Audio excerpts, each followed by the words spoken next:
Dārzemes saules draugi, pēc jūsu balsojuma šodien mēs stāstīsim par hortenziju dzīvžogu. Un šī video būtība būs tāda. Pirmajā mēs stāstīsim daļā, kādas šķirnes ir topā. Otrā daļa, kas mums būtu obligāti jāievēro, ja mēs to stādam tiešām dzīvžogā. Un trešā daļa būs tāda mūsu ieteikumi, mūsu sajūtas par to, kādas varbūt varētu būt kombinācijas, bet tas jau ir vairāk uz jūsu izjūtu. Tātad pirmā daļa par šķirnēm. Ja mēs izvēlamies šķirnes, tad tām būtu jābūt tādas, kuras mums tiešām pilda dzīvžoga funkciju, un tās ir stāvas un negāžās un nebūs problēmas. Mēs runāsim par augstajām šķirnēm. Protams, zemās šķirnes jūs paši izvēlēsieties, tas būs cits tās, bet augstās. Un tad topā. Topā mums noteikti ir stingrais, biezais, lielais fantoms. Numur 2, Vinki. Arī līdz 2 metriem būs aizies un pat augstāka. Numur 3 būs Levanda, tā būs balta. Un arī tas, ka būs tas atšķirīgais ziediņš, ka būs sievišķais un vīrišķais. Un tātad smaržos. Jā. Mūsu paraugdobē ir Pink Lady, bet Pink Lady noteikti ir tāda no tām vecām šķirnēm, un varbūt viņa ir mazāk jau ražošanā. Un tās vietā es varētu pateikt, tā varētu būt Herkules, Kandelaits un, protams, Limelights. Ir dažas šķirnes, kuras arī tiek izdaudzinātas kā labs dzīvžogs, un tai skaitā tas būtu polārais lācis, bet ir sava problēma.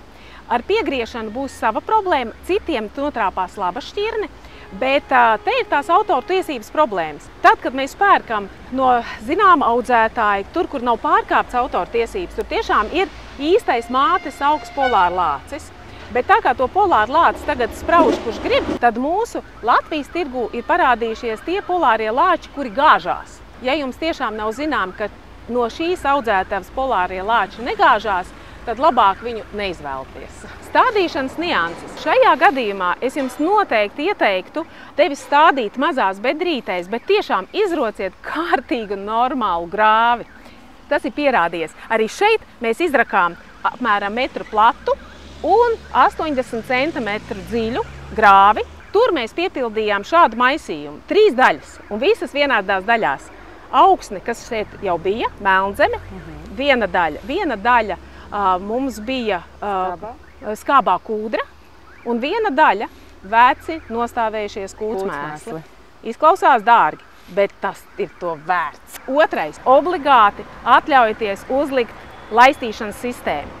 Laistīšanas sistēmu var pat uzlikt mājsaimniece, kur nekad neko nav nodarbojusies ar nekādām tehniskām lietām. Izmēra mūsu dobes garumu un vietu, kur būs pieslēgums ūdenim. Tātad kaut kādam ūdenim, kuri vienkārši pie krāna ir uzbausts virsū, un mēs varam vienkārši atnākt un attaisīt vaļā krāniņu.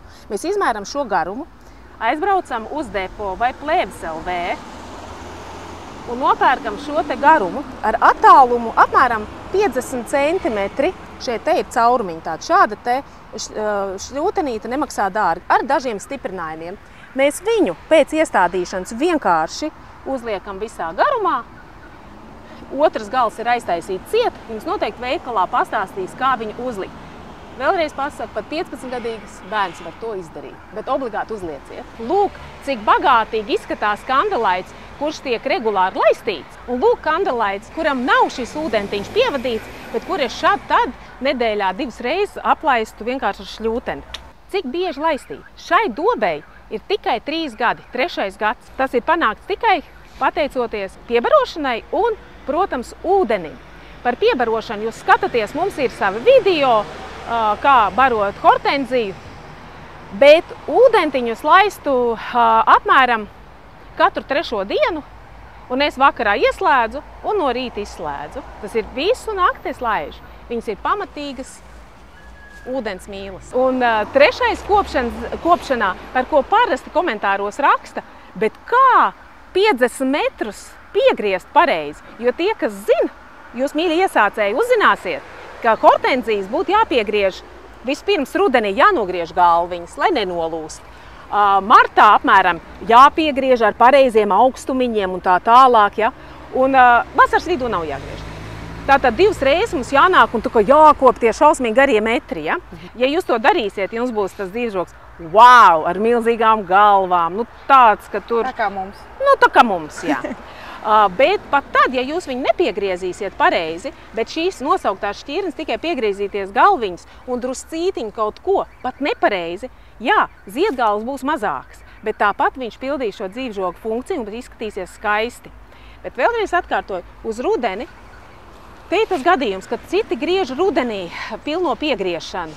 Negrieziet pilno piegriešanu, it sevišķi, ja tas ir dzīvžogs, kam dēļ jums vajag ziemā zemo dzīvžogu. Jūs tikai piegriežat galvas, un šis sazarojums jums jau būs skaists kupls, izveidot dzīvžogs līdz pat pavasarim. Un tā, ka jūs pavasarī, ja jums būs spēka un zināšanas, nogriezīsiet pareizā augstumā, no sākuma zēmu, pēc tam augstāk, un tikai izgriezīsies pēc tam sīkos zariņus, jums tas dzīvžogs, teiksim tā, nebūs dzīvžogs ļoti īsu laiku, kamēr jūs martā nogriežat, un tad tas pēc mēneša tā lapiņa ārā, un jums ir kapitāls dzīvžogs. Tā tad arī par piegriešanu. Un es zinu, ka ir citi apzaļumotāji. Vienkārši iet un ar krūmgriezu griež, un liekas, kaut kāds stulbums, taču vajadzētu izgriezt tā pa pareizam, hortenzijas pareizi, bet vienkārši būs mazākas galvas, un nekas briesmīgs jau nebūs. Un parasti jūs man jautājat, kādas šķirnes labāk sakombinēt, kādas labāk izskatās kopā. Nu, redziet, dārs vispār tā ir dienas grāmata, kā gribiet tā dariet. Bet šajā procesā paši iedomājieties, vai jūs gribat raibu dzīvžogu, ja jūs izvēlaties raibu dzīvžogu, tas arī ir ok. Un citreiz tas ir vietas, kur tas labi izskatās. Man personīgi sajūsmina vienas šķirnes dzīvžoga izvēle. Starp viņām var kombinēt ar graudzālēm. Arī tas mūžīgais jautājums, kuras graudzāles pa vidu likt. To mēs noteikti izstāstīsim vēl vienā video.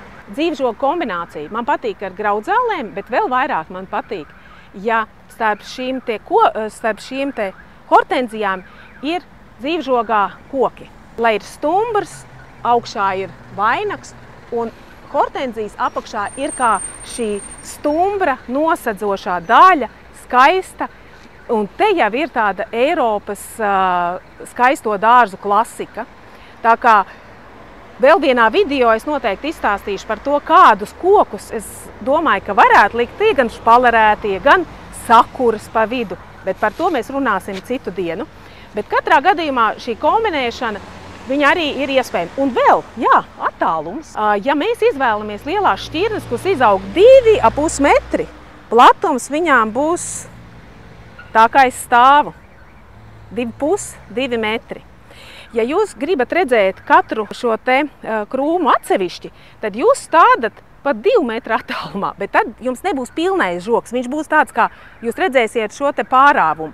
Ja jūs gribat tuvāk un tādu vienlaidus, tad jebkuru no šīm nosauktiem šķirnēm es stādītu kaut kur 1,20 m attālumā. Pat ar 1,50 m, tad viņas vispār ir sakļāvušās kā tāda liela upe. Bet, protams, ja mēs stādām graudzāles, tad mēs rēķināmies to, ka, lai šī graudzāle neaizaug pāri par šo te hortenziju, tad hortenzijai atstājam tātad kaut kādu 1,5 metra platumu, pat 1,70 m, stādām graudzāli, rēķinamies, cik viņa ir plata, un tad nākamo vai arī šo te koku. Tas jau ir attālums cits rēķināšanas stāsts. Protams, mums ir augstais dzīvžogs, līdz ar to graudzāles, es domāju, ka būtu labi, mēs liekam augstās graudzāles, kādas no miskantēm, kādas no varētu būt pat arī molīnijām, kaut vai transparenti. Arī molīnija transparents izskatīsies ļoti labi starp dzīvžoga hortenzijām, jo viņa ir augsta, un atceramies, ka molīnija no zemes degunu bāž ārā daudz agrāk nekā jebkura miskante. Tad, kad miskants vēl guļ, mēs jau esam dabūjuši kārtīgu molīnijas krūmiņu, un viņš ar laiku būs vēl augstāks. Ja mēs stādām kokus, tad mēs rēķinamies, lai šis stumbrs izietu virs šiem 2 metriem, un potējuma vieta būtu augstāka. Savukārt, ja mēs stādām zemāku dzīvžogu, uz 1,50 m dzīvžogu, tad šie te stumbrs ļoti skaisti, ka viņš ir kaut kur, 1,70 m augstumā sākas vainags. Bet tā ir mana personīgā izjūta, tā mēs katrs daram, kā gribam. Un ja jums ir vēl kādi jautājumi, ja jūs ļoti vēlaties vēl precīzāk, lai mēs šīs kombinācijas uztaisam šādu te video, tad noteikti uzrakstiet komentāros, mēs to palīdzēsim izdarīt. Viena no graudzālēm, kur man noteikti patīk kombinācijā, tā ir malepartus. Šī te būs līdz 1,80 m, ir vesela virkne, kas ir 1,70 m, 1,80 m. Tās ir Hurion Sunrise, tas ir Polonus, Tās ir arī šķirnes bez ziediem, Morninglights vai Gracilissimus, un ir arī augstās šķirnes. Tas pats mūsu baltais skaistulis Memory, kas aizaug līdz 2,5 metriem. No mūsu mīļās skaistās košās vanilas labāk dzīvžogu netaisiet. Paskatieties, kā viņa pa zemi. Bet pēc daudziem gadiem, ja mēs viņu ļoti daudz negriežam, ziedgalviņas būs mazas, bet arī viņa spēja funkciju pildīt kā dzīvžogs. O, cik smuks ir Little Limes, jā, šitas? Gan.